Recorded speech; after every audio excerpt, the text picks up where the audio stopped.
নীলাদ্র আরোহীর মুখের ওপর কল কেটে দেয়।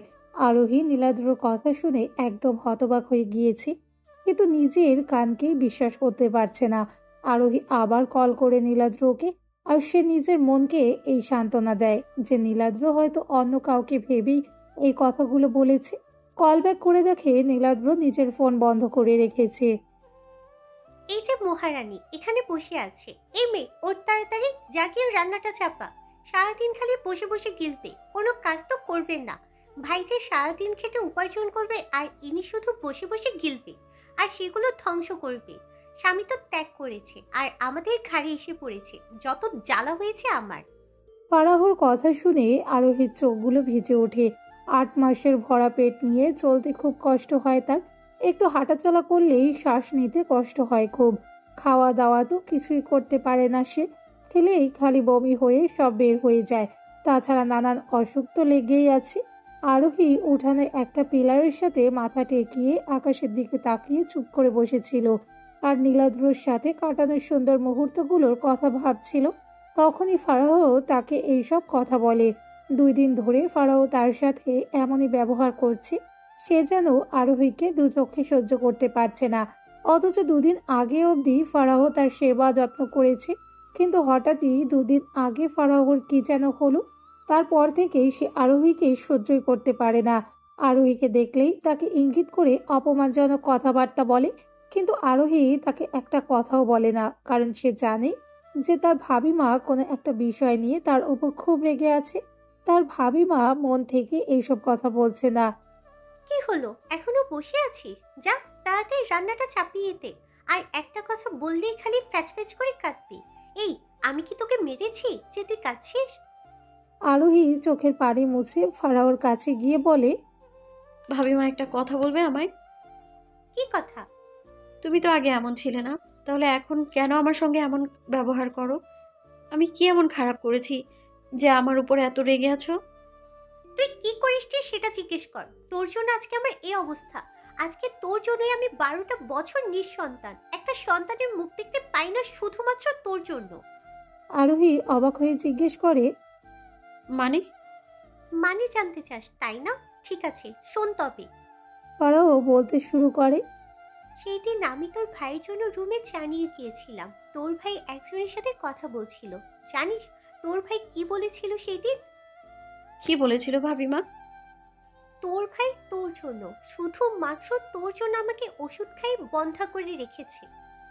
আরোহীর মাথায় যেন আকাশ ভেঙে পড়েছে। কি বলছে ফারাও এইসব তাকে? আরোহী নিজের কানকে যেন বিশ্বাস করতে পারছে না। আরোহী কাঁপা কাঁপা গলায় বলে, কি সব বলছো তুমি ভাবিমা? হ্যাঁ, ঠিকই বলছি। আমার যদি সন্তান হয় তাহলে তো তোর উপর থেকে আমার ভালোবাসাটা কমে যাবে। এটা ভেবে তোর ভাই আমাকে সেই প্রথম দিন থেকে ওষুধ দিয়ে গিয়েছে, যেন আমি আর কোনো দিনও মা হতে না পারি। আর আমিও বোকা, তোর ভাইয়ের কথা শুনে সে ওষুধগুলো দিনের পর দিন না দেখে খেয়ে গিয়েছি। এখন বুঝতে পারছি যে কেন আমি তোকে সহ্য করতে পারছি না। তোর জন্যই আমি আর কোনো দিনও মা হতে পারবো না, শুধুমাত্র তোর জন্য। আরু, তুমি কি বলছো ভাবিমা? ভাইয়া এমন কাজ করেছে? হ্যাঁ, শুধুমাত্র তোর জন্য এমন কাজ করেছে তোর ভাই। আরোহী দেওয়াল ঘেঁষে বসে পড়ে। তার জন্যই তার মায়ের মতো ভাবি মা হতে পারবে না, শুধুমাত্র তার জন্য। তার জন্য তার ভাই এত বড় ত্যাগ করলো, কেন করলো? শুধুমাত্র তার ভালোবাসায় ভাগ করবে বলে। আরোহীর চোখ দিয়ে অঝরে পানি পড়ছে। ফারাও সমান তালে কাঁদছে। আরোহী আবার ফারাওর কাছে গিয়ে তাকে জড়িয়ে ধরে কাঁদতে কাঁদতে বলে, আমায় ক্ষমা করে দাও ভাবিমা, আমাকে ক্ষমা করে দাও তুমি। আমার জন্য তুমি মা হতে পারোনি। আমি কেন এখনো বেঁচে আছি? আমার কেন মরণ হয় না? আমার জন্য তোমাদের সবার অপমানিত হতে হলো সবার সামনে। আমার জন্য তোমাদেরকে গ্রাম ছাড়া হতে হলো। আবার আমার জন্য তুমি কোনোদিনও মা হতে পারবে না। ফারাহ আরোহীকে এক হাত দিয়ে জড়িয়ে ধরে বলে, এমন করে বলিস না ময়না, এমন করে বলিস না। রাগের মাথায় তোর সাথে এমন ব্যবহার করে ফেলেছি আমি। তুই বল না, আমার যদি একটা সন্তান থাকতো, আমি যেমন তোকে ভালোবাসি তেমন তো তাকেও ভালোবাসবো। তোর জন্য আমার ভালোবাসা কি কমে যেত বল? তুই তো আমার প্রথম সন্তান। বিয়ে হয়ে এই সংসারে এসে তো প্রথমে তোর দায়িত্বই নিয়েছি, কখনো তোকে পর ভাবিনি। ছোটবেলায় অনাথ আশ্রমে বড় হয়েছি, নিজের বাবা মাকে কখনোই চোখে দেখিনি। ধীরে ধীরে বড় হতে থাকি। আমার যখন 17 বছর, তখন কোথা থেকে এক বয়স্ক দম্পতি আসে আর আমাকে তাদের সাথে নিয়ে যায় তোদের গ্রামে। তাদের পরিচয়, তারা আমাকে চাচা চাচি। যখন আমার 19 বছর, তখন তোর ভাইয়ের সাথে বিয়ে হয়, এই সংসারে পা রাখি। তখন তোর বয়স ছিল 9 বছর। তোর ভাই তোকে আমার হাতে তুলে দিয়ে বলে তুই আমার প্রথম সন্তান, তোর উপর যেন আমি কোনো অন্যায় না করি। নিজের সন্তানকে ঠিক যেমন করে মানুষ করে আগলে রাখে, তোকেও যেন আমি ঠিক সেভাবে মানুষ করি, আগলে রাখি। স্বপ্ন ছিল নিজের একটা সুন্দর সংসার হবে, স্বামী সন্তান নিয়ে সংসার আমার পরিপূর্ণ হবে। কিন্তু আমার কপাল দেখ। তুমি আমায় ক্ষমা করে দাও ভাবিমা। যখন ফারাহ জানতে পারে যে রিহান তাকে ঔষধ দিয়ে এমন করে রেখেছে, তখন তার কাছে মনে হতে লাগে যে আরোহীর জন্যই তার এই অবস্থা। কিন্তু বেশি দিন সে রাগ করে থাকতে পারে না আরোহীর ওপর, কারণ ছোট থেকেই সে আরোহীকে বড় করেছে। তাই যতই চাক তার ওপর সে রেগে থাকতে পারে না। আরও তাড়াতাড়ি আয়, দেরি হয়ে যাবে পৌঁছতে। এ তো ভাইয়া আসছি। ফারহা আরোহীকে ধরে ধরে নিয়ে আসছে। সাবধানে যাস, নিজের খেয়াল রাখিস, আর ঠিকমতো খাওয়া দাওয়া করিস। ওষুধগুলো ঠিকমতো খাবি, আমি কিন্তু ফোন করে সব খবর নেব। ফারাওর কথা শুনে আরোহীর চোখে অজান্তেই পানি চলে আসে। সে ফারাওকে জড়িয়ে ধরে কেঁদে দেয়। ফারাও আরোহীর মাথায় হাত বুলিয়ে দিতে দিতে বলে, কাছিস কেন আরু? জানি না ভাবিমা, আমার মনে হচ্ছে আর হয়তো কোনোদিনও তোমার সাথে দেখা হবে না। খুব কষ্ট হচ্ছে তোমাদেরকে ছেড়ে যেতে। এভাবে বলিস না আরু, কটা দিনেরই তো ব্যাপার, পরীক্ষা দিয়ে চলে আসবি। আর কোনোদিনও দেখা হবে না কেন বলছিস? হ্যাঁ জানি না। আচ্ছা, এবার ছাড়, দেরি হয়ে যাচ্ছে, গাড়িতে ওঠ। ফারাহ আরোহীকে ধরে গাড়িতে তুলে দেয়। ফারাহরও আরোহীর জন্য মন কেমন কেমন করছে। তার বুকটা কেমন খালি খালি লাগছে। আরও সাবধানে থাকবি, আর এক্সাম শেষ হলেই আমাকে জানিয়ে দিস, আমি এসে নিয়ে যাব। এই অবস্থায় তোকে একা আসতে হবে না, বুঝেছিস? ঠিক আছে ভাইয়া, তুমি একদম টেনশন করো না। রিহান আরোহীর মাথায় আলতো করে হাত বুলিয়ে দেয়। কেন জানি রিহানের আরোহীকে এখানে একা ছেড়ে যেতে মন সায় দিচ্ছে না। তবুও তাকে যেতে হবে, কারণ এখানে থাকার কোনো জায়গা নেই। আর ফারাহও একা আছে বাড়িতে। রিহান আরোহীকে হোস্টেলের সামনে নামিয়ে দিয়ে তার থেকে বিদায় নিয়ে চলে যায়। আরোহী ঘোলাটে চোখে তার ভাইয়ের যাওয়ার দিকে তাকিয়ে আছে। তার বুকটা খালি খালি লাগছে। মনে হচ্ছে ভাইকে হয়তো আর দেখতে পাবে না। তখনই নিধি নিচে আসে, কারণ আরোহীর এই উঁচু পেট নিয়ে একার পক্ষে ব্যাগগুলো নিয়ে ওপরে ওঠা সম্ভব নয়। নিধি এসে তার ব্যাগগুলো নিয়ে তাকে ভেতরে নিয়ে আসে। দেখতে দেখতে আরোহীর এক্সামও শেষ হয়ে যায়। কালকে আরোহী তার ভাই রিহানের সাথে চলে যাবে বরিশালে। গ্রাম থেকে বের করে দেওয়ার পর তারা কোথায় যাবে এটাই ভাবছিল। তখন রিহানের মনে পড়ে তার বাবা তাদের জন্য বরিশালে একটা ছোট্ট জায়গা কিনে বাড়ি বানিয়েছিল। রিহান আরোহী আর ফারাহকে নিয়ে সেইখানেই ওঠে। আজকে আরোহী নিধিকে নিয়ে একটু বাইরে বের হয়েছে কিছু কেনাকাটার জন্য। কালকেই তো বরিশালে চলে যাবে, আর নিধির সাথে দেখা হবে কি হবে না। নিধি আর আরোহী একটা দোকানে ঢুকেছে। আরোহী কিছু ড্রেস দেখছিল, তখনই তার নজর পড়ে বাইরে। বাইরে তাকাতেই তার হাত থেকে জামাটা পড়ে যায়। বেশি কিছু না ভেবে সে দোকান থেকে বের হয়ে যায়। নিধি খেয়াল করেনি যে আরোহী সেখানে নেই, কারণ দোকানে অনেক ভিড় ছিল। আর আরোহী একটু দূরে ফাঁকা জায়গায় দাঁড়িয়ে ড্রেস দেখছিল। নীলাদ্র ফোনে কারোর সাথে গম্ভীর গলায় কথা বলতে বলতে হেঁটে যাচ্ছে। পেছন থেকে এক পরিচিত কণ্ঠে কেউ তাকে ডেকে ওঠে। নীলাদ্র পেছন ফিরে তাকায়, দেখে তার সামনে আরোহী দাঁড়িয়ে আছে। বুকে হাত দিয়ে শ্বাস নিচ্ছে। শ্বাস নিতেও কষ্ট হচ্ছে মেয়েটার। আজ 8 মাস পর আরোহীকে দেখছে নীলাদ্র। শুকিয়ে গিয়েছে অনেক, চোখের নিচে কালো দাগ পড়ে গেছে, মুখটাও মলিন হয়ে আছে। ফর্সা মুখটা কেমন ফ্যাকাশে দেখাচ্ছে। আরোহী ধীর পায়ে নীলাদ্রর কাছে আসে। কেমন আছেন নীলাদ্র? খুব ভালোই আছেন তাই না? খুব খুব ভালো আছে। কিন্তু আদতেও কি সে ভালো আছে? আরোহীর সাথে এমন কাজ করে একটুও কষ্ট হচ্ছে না তার? হয়তো হচ্ছে, কিন্তু সে বুঝতে পারছে না। না হলে ভালো আছে কথাটা বলতে গিয়েও কেন তার গলা এইভাবে কাঁপছে, কেন তার আখি যুগল জলরাশিরা ভিড় জমাতে চাইছে। আরোহী সেই দিন চলে আসার পর থেকেই তো সে কেমন বদলে গিয়েছিল। সারাদিন তার মনটা বিষণ্ণতায় ছেয়ে থাকতো, তবে কেন এমন হয় সেটা সে বুঝতে পারে না বললে ভুল হবে, সেই বুঝতে চায় না। ভালো থাকারই তো কথা, কিন্তু আমি না একদমই ভালো নেই জানেন। আচ্ছা, আপনি কেন আমার সাথে এমনটা করলেন নীলাদ্র? কেন আমার সাথে ভালোবাসার নাটকটা করলেন? কেন আমার অনুভূতি নিয়ে এইভাবে ছিনিমিনি খেলেন আপনি? কেন আমাকে আর আমার সন্তানকে সবার সামনে স্বীকৃতি কেন দিলেন না নীলাদ্র? তুই এখানে কি করছিস? আর অবশ্যই একই কথা তুলছিস। কারো মনে ভালোবাসার জন্ম দিয়ে ছেড়ে দেয়া তাকে মেরে ফেলার সমান। আপনি কেন মাঝপথে আমার হাতটা ছেড়ে দিলেন? আপনি তো বলেছিলেন যে এই হাত সারা জীবন ধরে রাখবেন, তাহলে কেন করলেন এমনটা? তুই জানতে চাস না কেন আমি এমন করলাম? ওই দিনের কথা মনে আছে তোর? যে দিন আমার খালামণি তোর সাথে আহানের বিয়ে দিতে চাইছিল। তোর জন্য আমার বোনের চোখে জল ঝরেছে।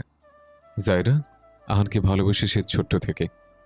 তোর সাথে আহানের বিয়ে হবে শুনে জায়রা সেদিন অনেক কান্না করেছিল, তাই আমিও প্রতিশোধ নিয়েছি। সেদিন জায়রার চোখ দিয়ে যেটুক পানি ঝরেছিল, আজ তোর চোখ দিয়ে তার দ্বিগুণ পানি ঝরছে। আর আমি তো এটাই চাই, তুই মৃত্যুর আগে পর্যন্ত না পড় যন্ত্রণা ভোগ কর। আরোহী তাচ্ছিল্য হেসে বলে, আচ্ছা, আমার সাথে যে এতদিন ভালোবাসার নাটক করলেন, তা আপনি কি একদিনের জন্য হলেও আমায় ভালোবাসেননি? আমার জন্য কি আপনার মনের কোণে একটুও ভালোবাসা জন্মায়নি? আমি কি এতটাই খারাপ? আরোহীর কাঁপা কাঁপা গলা শুনে নীলাদ্রর বুক কেঁপে ওঠে।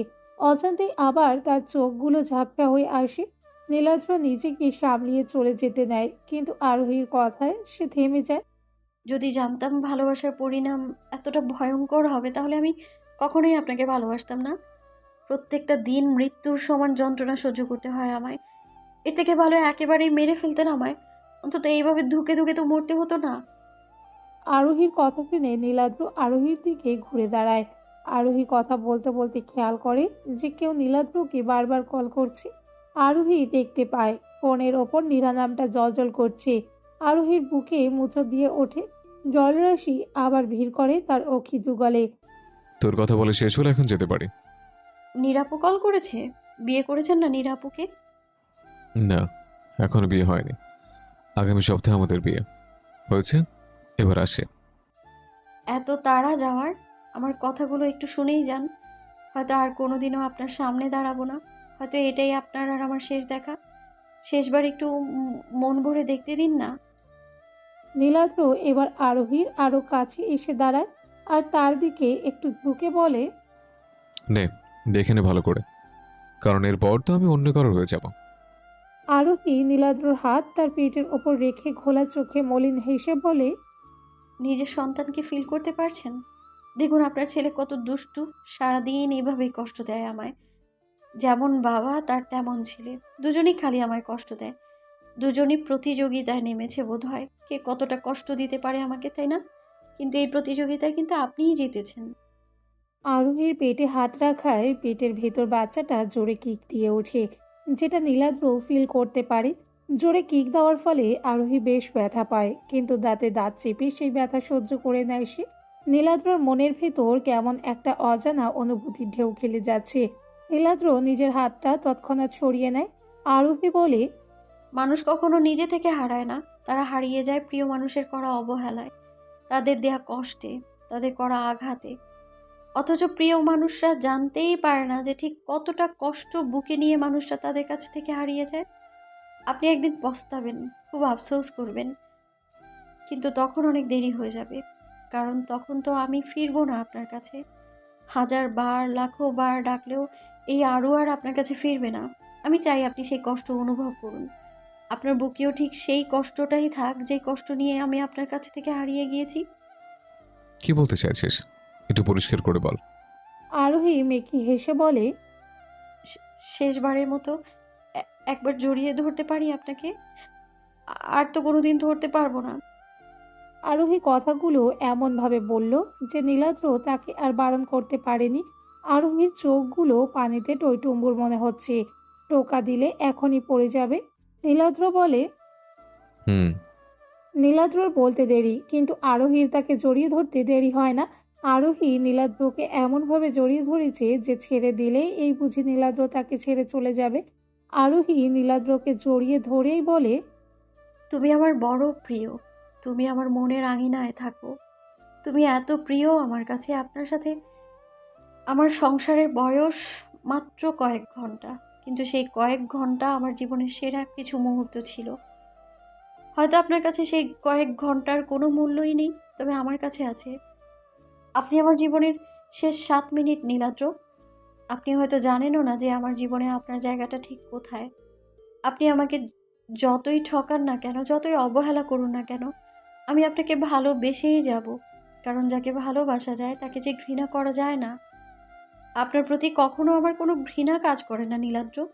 আপনাকে শুরুর দিন থেকে যেমন ভালোবাসি, ঠিক তেমনি জীবনের শেষ নিঃশ্বাস অবধি ভালোবেসে যাব। আজকে মনের করে জমে থাকা সকল কথা আপনাকে বলে দিলাম। আমি চাই আমাদের যেন আর কোনোদিনও দেখা না হয়, আর যদি হয় তখন যেন আমি একটা শান্তির জায়গায় থাকতে পারি, আর আপনি আমাকে না পাওয়ার যন্ত্রণা ভোগ করতে করতে জীবন কাটান। আমার অনুপস্থিতি আপনাকে পোড়াবে, বড্ড বেশিই পোড়াবে। বলেই আরোহী নীলাদ্রকে ছেড়ে দেয়। তারপর কিছু না বলেই উল্টো ঘুরে চোখের পানি মুছতে মুছতে হাঁটতে শুরু করে। আরোহী আর পেছন ফিরে তাকায় না। শত কষ্ট শত যন্ত্রণা বুকে নিয়েই সে নীলাদ্র থেকে বিদায় নেয়। হয়তো আর কোনোদিনও নীলাদ্রর কাছে ফেরা হবে না তার। নীলাদ্র আরোহীর চাওয়ার দিকেই তাকিয়ে আছে।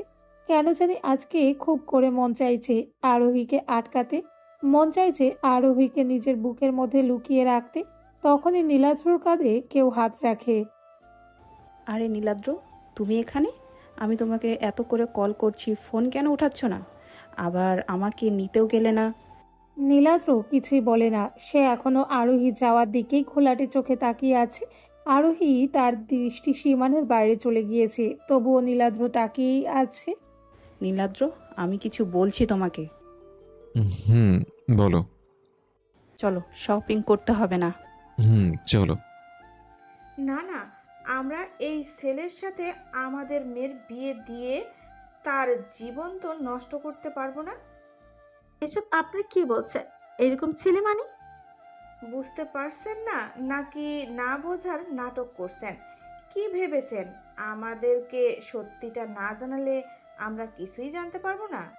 কি হয়েছে সেটা না বলে কখন থেকে হ্যালি করে যাচ্ছেন? আসল কথাটা তো বলছেনই না। আপনার ছেলের সাথে আমার মেয়ের বিয়ে দিলে সে কোনো দিনও মা হতে পারবে না। সে সুখী হবে না আপনার ছেলের সাথে বিয়ে দিলে। আপনারা আমাদের থেকে এত বড় একটা সত্য কথা লুকিয়ে গেলেন কিভাবে? ভাগ্যিস আপনাদের ছেলে নিজের মুখে বলেছে, না হলে তো আমার মেয়েটার জীবন শেষ হয়ে যেত। নাজিয়া চৌধুরী আর আদনান চৌধুরী তাদের কথায় একটুও অবাক হন না, কারণ তারা জানতেন যে তারা কাউকে কিছু না বললেও নীলাদ্র চুপ থাকবে না। এই নিয়ে 20-এর অধিক বিয়ে ভেঙেছে নীলাদ্র নিজেই। আমরা এ বাড়িতে আমাদের মেয়ের বিয়ে কিছুতেই দেব না। এই চলো এখান থেকে। বলেই তারা সবাই চলে যায়। তারা চলে যেতেই নাজিয়া চৌধুরী কান্নায় ভেঙে পড়েন। কি থেকে কি যে হয়ে গেল তার ছেলে জীবনের সাথে। আদনান চৌধুরী নাজিয়া চৌধুরীর কাছে গিয়ে বলে, এখন কেঁদে কি হবে? বারবার তোমাকে বলেছিলাম যে আরোহীকে মেনে নাও। তোমার ছেলের আর যতই বিয়ে দাও না কেন, বংশধরের মুখ তুমি দেখতে পাবে না। আর তাছাড়াও আরোহী নীলাদ্রর স্ত্রী। হতে পারে ধর্মীয়ভাবে বিয়েটা হয়েছে, কিন্তু হয়েছে তো নাকি? তুমি মেনে নিলে আর কোনো সমস্যা হয় না। নাজিয়া চৌধুরী নিজের চোখের পানি মুছে আদনান চৌধুরীকে বলে, ঠিক আছে, তাহলে আরোহীকে খোঁজার ব্যবস্থা করো, আমি মেনে নিব ওকে। তার কোনো দরকার নেই। আমি নিজে আমার স্ত্রী আর ছেলেকে আনতে যাব। নাজিয়া চৌধুরী নীলাদ্রর কথায় তার দিকে তাকান। নীলাদ্র সুন্দর করে রেডি হয়ে সিঁড়ি দিয়ে নিচে নামছে। নাজিয়া চৌধুরী বসা থেকে উঠে নীলাদ্রর কাছে যান আর বলেন, ছেলে মানে? হ্যাঁ, আরোহীর সাথে যখন আমার শেষবার দেখা হয়েছিল, ও বলেছিল আমাদের ছেলে হবে। আমি ওকে ফিল করেছি আম্মু। তুমি তো জানোই যে এতদিন আমি কি অবস্থায় ছিলাম। আমি এখন সুস্থ, তাই আরও আর আমার সন্তানকে এই বাড়িতে নিয়ে আসবো। সসমরে ওদেরকে এই বাড়িতে ফিরিয়ে আনবো। যা বাবা, তাড়াতাড়ি যা। আরু আর আমার দাদু ভাইকে ফিরিয়ে আন, যা তাড়াতাড়ি যা। বাহ আম্মু বাহ, এখন তোমার দাদু ভাই হয়ে গেল। সেদিন তুমি, ভাইয়া আর আব্বু মিলে হারুকে আর ওর পরিবারকে সবার সামনে যেভাবে অপমান করে বের করে দিলে, তারপরও কি তোমাদের মনে হয় যে ও আর এই বাড়িতে ফিরে আসবে? ওকে ফিরতেই হবে। দরকার পড়ে আমি ওর পা ধরে সবার সামনে ক্ষমা চাইব। আমি যে অন্য ওর সাথে করেছি তার জন্য যা যা প্রায়শ্চিত্ত করা লাগে আমি করব। তবু ওকে আমি এই বাড়িতে ফিরিয়ে আনবই। ভাইয়া, তোর কি মনে হয় আরও আদেও তোর সাথে এই বাড়িতে ফিরে আসবে? তোরা শুধু ওকে অপমানই করিসনি, একটা পবিত্র সম্পর্ককেও নোংরা করেছিস, ওর আত্মসম্মানে আঘাত করেছিস। আর আরও এতটা মেরুদণ্ডহীন মেয়ে নয় যে ওর আত্মসম্মানে যে আঘাত করেছে ও সেই সব ভুলে গিয়ে আবার তার কাছে ফিরে আসবে।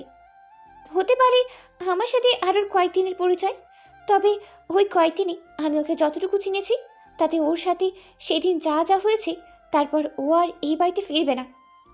তোর থেকে আমি আর আরোকে বেশি চিনি। ও খুব সহজ সরল। আমি ওর কাছে ক্ষমা চাইলেও ও আমাকে মাফ করে দেবে আমি জানি। আর ওকে আমি যেভাবেই হোক এই বাড়িতে নিয়ে আসবো। ওকে অনেক কষ্ট দিয়েছে এতদিন, অনেক অবহেলা করেছে, কিন্তু আর নয়। জাইরা তাচ্ছিল হেসে বলে, সহজ সরল বলেই তো আরোর জীবনটা এইভাবে নষ্ট করে দিলি। তোরা ছেলে মানুষ, তোরা কি বুঝবি একটা মেয়ের কাছে তার অস্তিত্ব সতীত্ব কত বড় সম্পদ। সমাজের সকলের সামনে তার গায়ে একবার কলঙ্ক লাগলে মুছে ফেলা খুব কঠিন, অথচ মেয়েটার কোনো দোষই ছিল না। আরও তো এইসব ডিজার্ভই করে না। আর তুই তো আরুর মর্মই বুঝিসনি। এখন আরু ছাড়া তোর কাছে কোনো পথ নেই দেখে তুই আরুকে আবার ফিরিয়ে আনতে চাচ্ছিস। সময় থাকতে যদি ওর কদর করতিস, ওকে সকলের সামনেই স্বীকৃতি দিতিস, তাহলে না আরুর জীবনে নষ্ট হতো, আর না তোর এই অবস্থা হতো। তুই আরুর সাথে যা যা করেছিস তারপরও ও কি আরু তোকে কোনোদিন ক্ষমা করতে পারবে?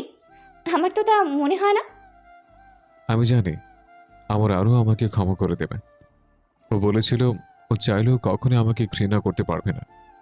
ওর জীবনের শেষ নিঃশ্বাস অবধি আমাকে ভালোবেসে যাবে। ভালোবেসে যাবে, কিন্তু এটাও তো বলেনি যে ও তোকে ক্ষমা করে দেবে। জাইরার কথাগুলো নীলাদ্রকে ভাবতে বাধ্য করে। সত্যিই তো আরও ভালোবাসবে বললেও ক্ষমা করার কথা কখনোই বলেনি তাকে। তাহলে কি আরও তাকে ক্ষমা করবে না? নীলাদ্র আর ভাবতে পারল না। নীলাদ্র সকলের উদ্দেশ্যে বলে, আমার দেরি হয়ে যাচ্ছে, আর যতদিন না আরও আর আমার সন্তানকে এই বাড়িতে ফিরে আনতে পারবো ততদিন আমি এই বাড়িতে ফিরবো না। বলেই নীলাদ্র বাড়ি থেকে বের হয়ে যায় আরোহী আর তার সন্তানকে আনতে।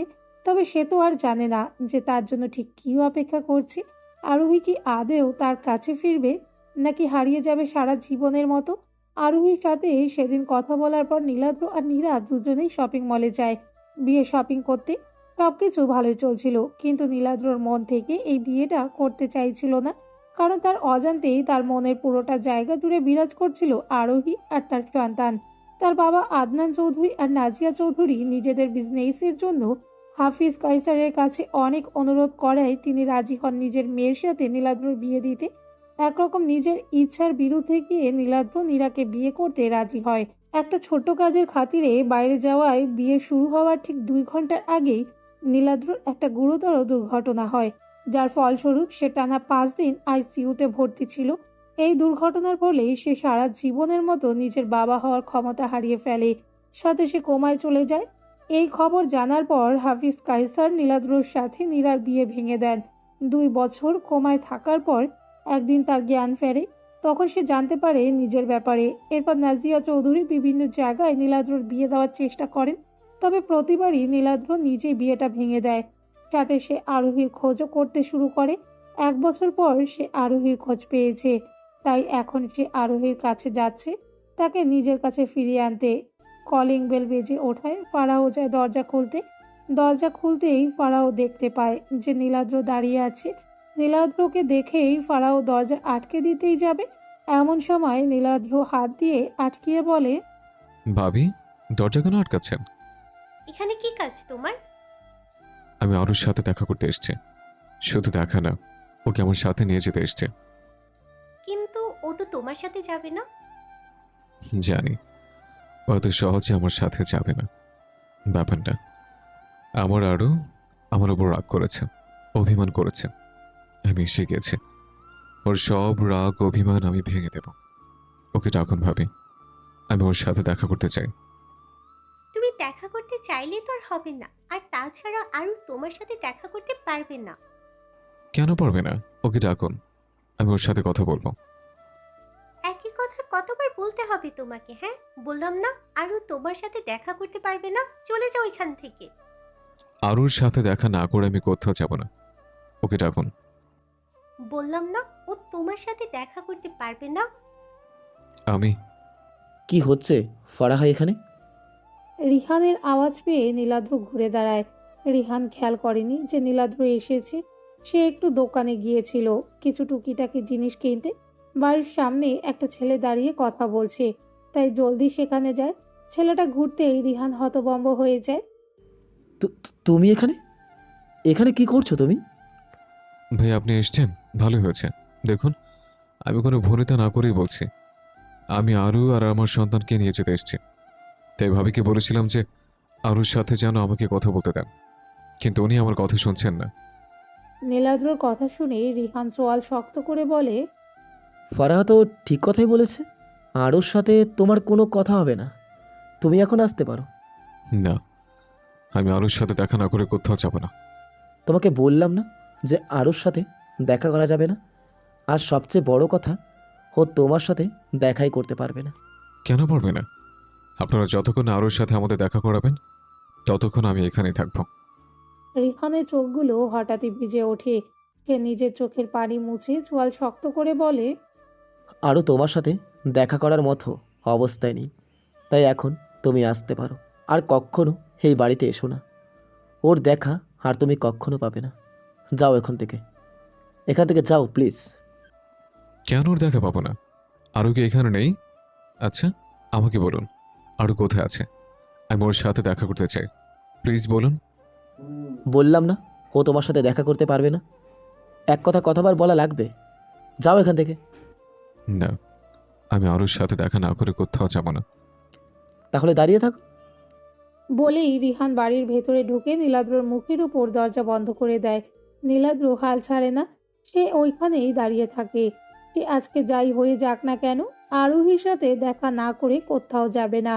দরকার হয় এখানেই বসে থাকবে সারাদিন। সেই সকাল থেকেই নীলাদ্র দাঁড়িয়ে আছে রিহানের বাড়ির সামনে। দাঁড়িয়ে থাকতে থাকতে পা ব্যথা হয়ে গিয়েছে, তাই কিছুক্ষণ বসেছে, আবার দাঁড়িয়ে যাচ্ছে। বিকেলের দিকে রিহান বাড়ির বাইরে বের হয়ে রিহান দেখতে পায় যে নীলাদ্র এখনো বাড়ির সামনেই দাঁড়িয়ে আছে। রিহান ভেবেছিল যে নীলাদ্র হয়তো চলে গিয়েছে। রিহান নীলাদ্রর কাছে গিয়ে বলে, এখানে দাঁড়িয়ে আছো কেন এখনো? বললাম না চলে যাও। আরুর সাথে তোমার আর কখনোই দেখা হবে না। প্লিজ ভাইয়া, ওর সাথে একবার আমাকে দেখা করতে দিন। আচ্ছা, না তোর বাদ্দা ছিল তো তুমি। যাও এখান থেকে। ওর সাথে তুমি দেখা করতে পারবে না।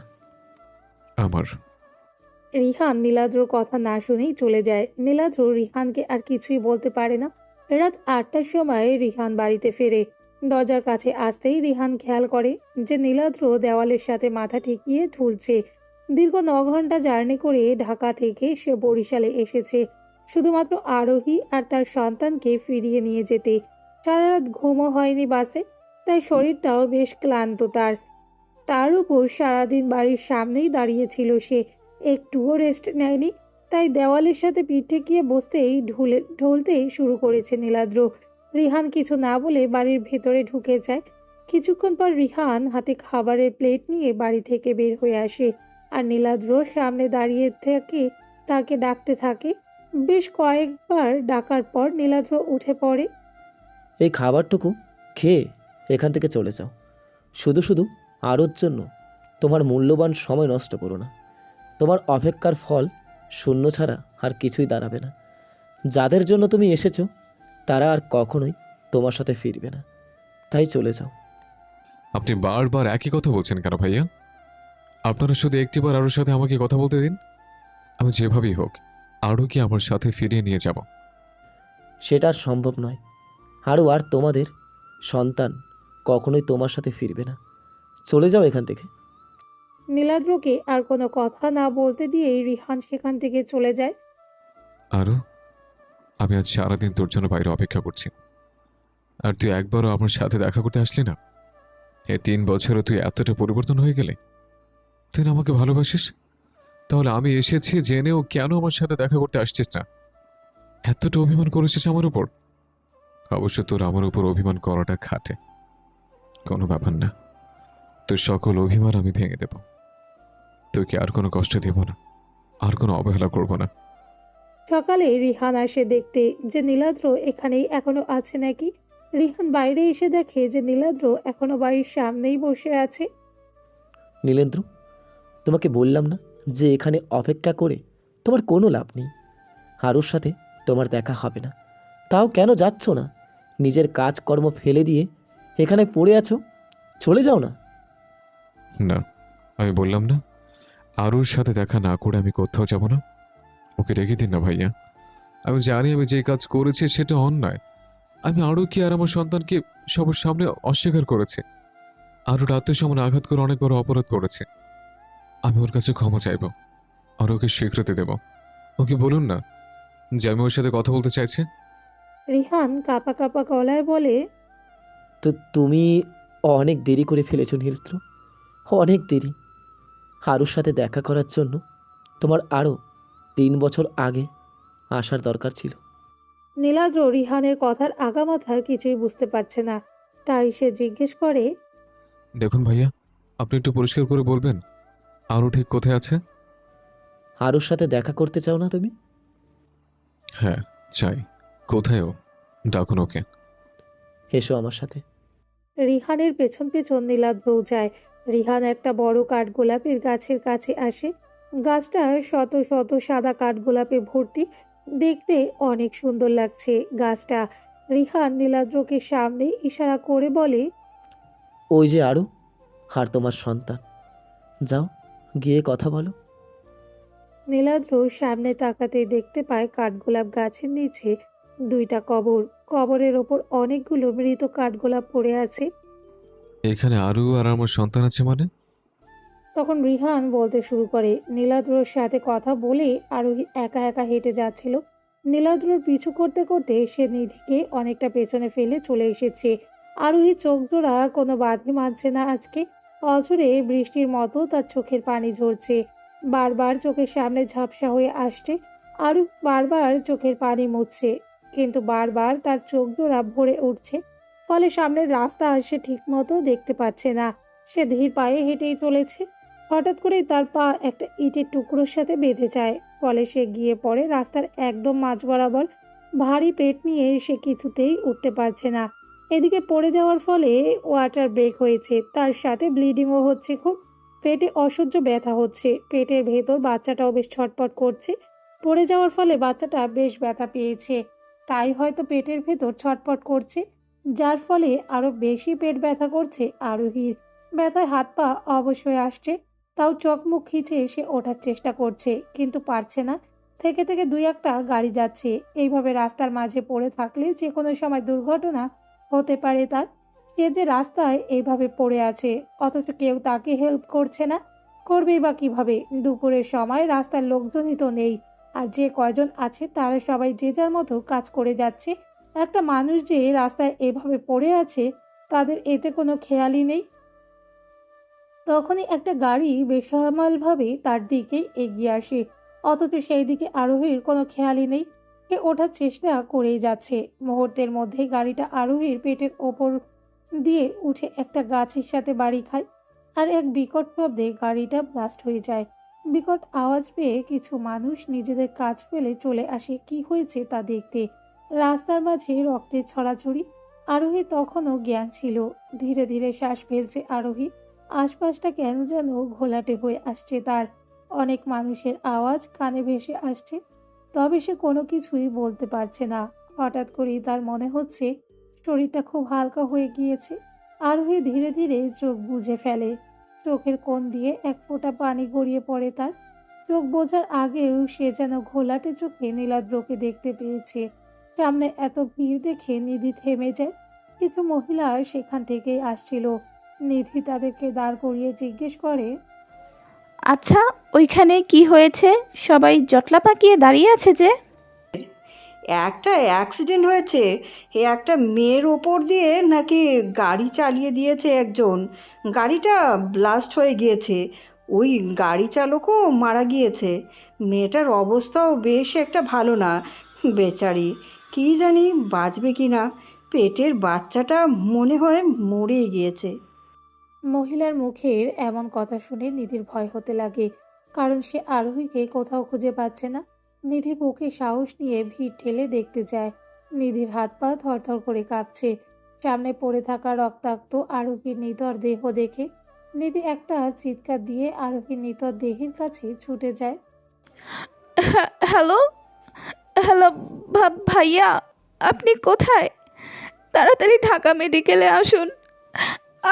আরু। আর বলতে পারল না নিধি, তার আগে কান্নায় ভেঙে পড়ল। নিধিকে এইভাবে আরোহীর কথা বলে কাঁদতে শুনে রিহানের বুক ধক করে ওঠে। নিধি, এই নিধি, আরও কি হয়েছে? নিধি, চুপ করে থাকবি না, বল না আরও, আমার বোনের কি হয়েছে? নিধি। ভাইয়া, আমি বলতে পারছি না, আপনি প্লিজ তাড়াতাড়ি হসপিটালে চলে আসুন।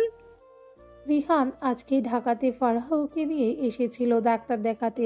রিহানের কালকে আসার কথা থাকলেও সে আজকেই এসেছিল। আরও, আরও, নিধি আমার বোনু, ও কোথায়? নিধি, চুপ করে আছিস কেন? নিধি কান্না করেই যাচ্ছে, কিছু বলতেই পারছে না। ফারাহ কান্না করছে, কাঁদতে কাঁদতে নিধির কাছে যায় আর বলে, নিধি, কিছু বল, তোর ফোন পেয়ে ছুটে আসলাম। আরও কিছু হয়নি তো? হ্যাঁ, ও ঠিক আছে, বল না নিধি, চুপ কেন তুই? ভাবি, আরু। হ্যাঁ বল, কি আরও কোথায়? ও ঠিক আছে তো? বল না, কি হলো? ভাবি, আমাদের আরু, আরু আর আমাদের মাঝে নেই ভাবি। আরু আর নেই এই দুনিয়ায়। আমাদের আরু এই দুনিয়ার মায়া ত্যাগ করেছে ভাবি। আরু রক্তাক্ত অবস্থায় রাস্তায় পড়েছিল ভাবি। ওর নিথর দেহটা রক্তাক্ত অবস্থায় পড়েছিল, কেউ ওকে সাহায্য করেনি ভাবি। ওরা কেউ যদি একটু সাহায্য করতো তাহলে আজকে আমাদের আরু আরু বেঁচে থাকতো ভাবি, ও বেঁচে যেত। নিধির কথা শুনে ফারাও ধপ করে নিচে বসে পড়ে। আর রিহান, সে তো জগতেই নেই।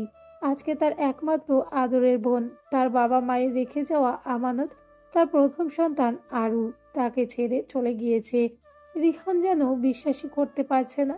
রিহান পড়ে যেতে নিয়েও নিজেকে সামলিয়ে নেয়, তারপর নিধির কাছে গিয়ে বলে, আমার আরুটা কোথায় নিধি? ওকে আমি দেখব। কোথায় আমার বোনটা? নিধি কান্না করার ফলে কিছুই বলতে পারছে না। তখন এক নার্স এসে বলেন, আপনারা কি লাশের বাড়ির লোক? রিহান নার্সের কথায় চিল্লিয়ে বলে, এই, আপনি কাকে লাশ বলছেন? হ্যাঁ, ও আমার বোন, আমার কলিজা। আপনার সাহস হয় কীভাবে ওকে লাশ বলার? হ্যাঁ, ওর নাম আরু। লাশকে লাশ বলবো না তো কি বলবো? আবারও ওকে লাশ বলছেন আপনি? কোথায় আমার বোন? আমি দেখব। আমাকে নিয়ে চলুন আমার বোনের কাছে। হ্যাঁ, আসুন। নার্সের পিছন পিছন রিহান, ফারাও আর নিধিও যায়। আরও নিতর দেহটা পড়ে আছে হসপিটালের সাদা বেডে। রিহানের পা ভীষণ কাঁপছে, চোখগুলো টলমল করছে। সে টলতে টলতে আরোহীর লাশের কাছে আসে। আরোহীর কাছে গিয়ে তার মুখখানা নিজের কম্পিত হাতে স্পর্শ করে। আরু, বোন আমার, বাবা বাবা মায়ের মতো তুইও আমাকে একা ফেলে চলে গেলি। ভাইয়াকে কেন একা করে দিলি আরু? আরু, ওঠ না বোনু, প্লিজ ওঠ। তোর ভাইয়া তোকে ডাকছে না। তুই তো তোর ভাইয়ার সব কথা শুনিস, তাহলে এখন কেন শুনছিস না? ওঠ বুনু, ওঠ। তোর ছেলেটা যে অনাথ হয়ে যাবে, তুই ছাড়া ওর কে আছে বল? আর ওঠ না প্লিজ। তখনই নার্স সাদা তোয়ালে মোড়ানো একটা বাচ্চার নিতর দেহ নিয়ে এসে বলে ওঠে, এটা ওনার বাচ্চা। আমরা বাচ্চাটাকেও বাঁচাতে পারিনি। পেটের উপর অতিরিক্ত প্রেশার পড়ায় বাচ্চাটা মাথায় গুরুতর আঘাত পেয়েছিল, আর অক্সিজেনের অভাব ছিল, যার ফলে হসপিটালে আনতে আনতেই বাচ্চা ও বাচ্চার মা দুজনেই মারা গিয়েছে। ফারাও নার্সের থেকে বাচ্চাটাকে কোলে নিয়েই কেঁদে দেয়। একটা ফুটফুটে বাচ্চা, কি ভাগ্য! পৃথিবীর আলো দেখার আগেই এই পৃথিবী থেকে বিদায় নিল। ফারাও বাচ্চাটাকে রিহানের কাছে নিয়ে এসে কাঁদতে কাঁদতে বলে, দেখো বাচ্চাটাকে একদম আমাদের আর মতো হয়েছে। রিহান, এটা কি হয়ে গেল? আরু ওঠ না, আরু, এই আরু ওঠ না। সেদিন তুই যখন আমাকে বললি ভাবি মা আর হয়তো তোমাদের সাথে কোনো দিনও দেখা হবে না, তখন আমার বুকটা খালি খালি লাগছিল, খুব কষ্ট হচ্ছিল তোর জন্য। রিহান, আরু ও উঠছে না কেন? ওকে উঠতে বলো না। রিহান, বলো না ওকে উঠতে। রিহান ফারাওকে জড়িয়ে ধরে জোরে জোরে কাঁদতে লাগলো। আজকে যেন তাদের দুইজনের বুকটা খালি হয়ে গেল।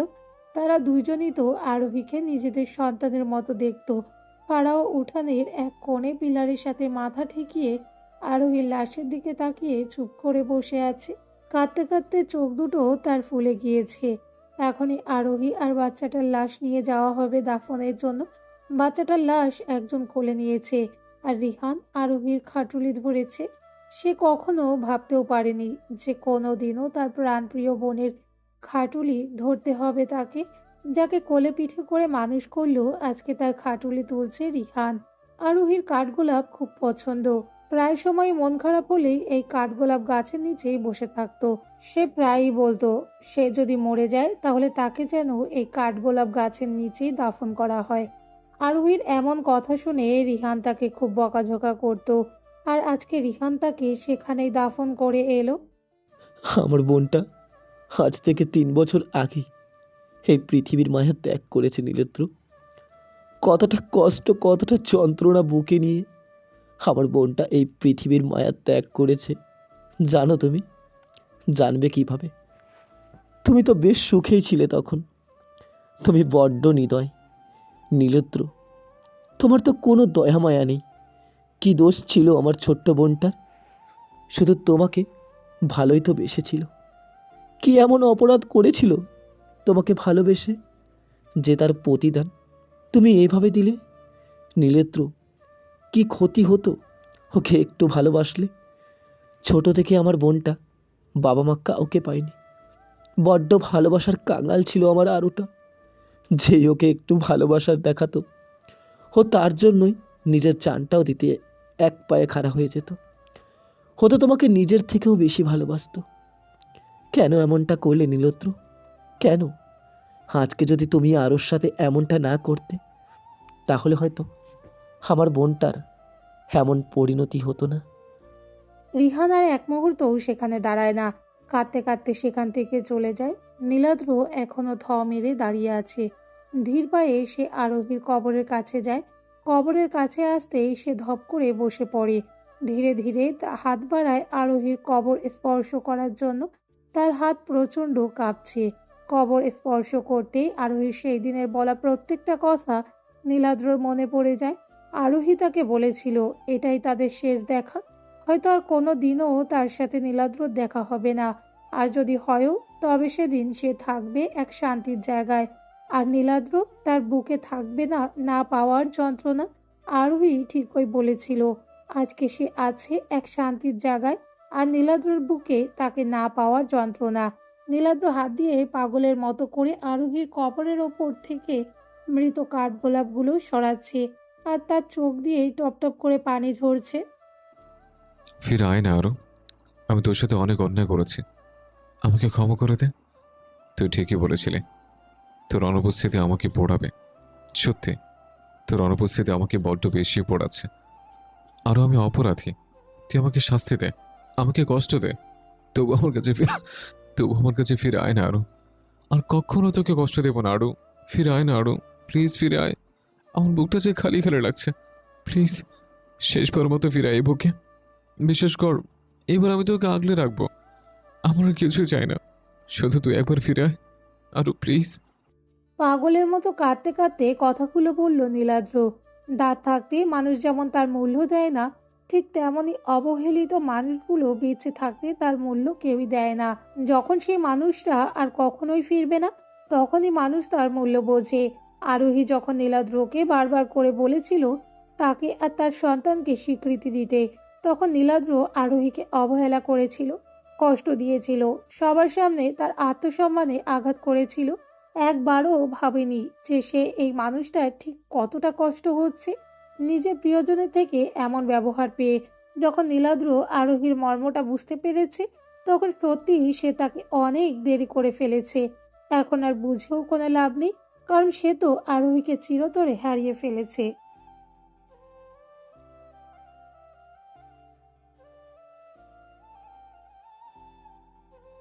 হঠাৎই গান থামিয়ে আরোহী নীলাদ্রর উদ্দেশ্যে বলে ওঠে, আপনি তো বলেছিলেন আপনি ভালো আছেন, তবে এখন আপনার এই অবস্থা কেন নীলাদ্র? আরু, তুই ফিরে এসেছিস? আমায় কেন ভালোবাসলেন না নীলাদ্র? আরু, আমি ভালোবাসি তোকে, অনেক বেশি ভালোবাসি। শুধু নিজের মনকে বুঝতে একটু দেরি হয়ে গেছে। একটু না, অনেক বেশি দেরি করে ফেলেছেন। আমি তো আর আপনার কাছে ফিরতে পারবো না। আমি তো বলেছিলাম আপনি 1000 বার লাখো বার ডাকলেও এই আরু আর আপনার কাছে ফিরবে না। তো কেমন লাগছে না পাওয়ার যন্ত্রণা? এখন কি একটু হলেও বুকে সেই কষ্ট হচ্ছে, যে কষ্ট আমি এতগুলো দিন ভোগ করেছি? মৃত্যু যন্ত্রণা হচ্ছে রে আরু। তুই কিভাবে যন্ত্রণা নিয়ে এতগুলো দিন পার করলি? আমি তো একদিনে হাঁপিয়ে যাচ্ছে। আরোহী মৃদু হেসে বলে, একদিনেই হাঁপিয়ে গেলে চলবে? এখনো তো আপনার গোটা জীবনটা বাকি আছে। ফিরে আরু, প্লিজ ফিরে আয়। ওই যে আমার কবরের উপর মৃত কাঠগোলাপগুলো দেখছেন, ওই মৃত কাঠগোলাপগুলো যেমন আর তার আগের জায়গায় ফিরতে পারবে না, ঠিক তেমনি আমিও আর ফিরবো না। বলেই আরোহী অন্ধকারে মিলিয়ে যায়। নীলাদ্র ধরপড়িয়ে উঠে পড়ে। কাঁদতে কাঁদতে কখন যে সে আরোহীর কবরের কাছে ঘুমিয়ে গিয়েছিল সে নিজেই জানে না। নীলাদ্র আবার আরোহীর কবরের দিকে তাকায় আর দেখতে পায় অসংখ্য মৃত কাঠগোলাপ তার কবরের ওপর পড়ে আছে। ফুলগুলোকে দেখে নীলাদ্র সেই দিনের কথা মনে পড়ে যায়। আরোহী বলেছিল তার কাঠগোলাপ খুব পছন্দ। তার যতই মন খারাপ থাক না কেন, এই সুন্দর ফুল দেখলেই তার সকল মন খারাপ ভালো হয়ে যায়। নীলাদ্র নিজের চোখের পানি মুছে সেখান থেকে চলে যায়। সে বুঝে গিয়েছে তাকে সারাটা জীবন এই না পাওয়ার যন্ত্রণা বুকে নিয়েই পার করতে হবে, যেটা মৃত্যুর যন্ত্রণার থেকেও কম কিছুই না। জীবন্ত লাশ হয়ে কাটাতে হবে তাকে সারাটা জীবন।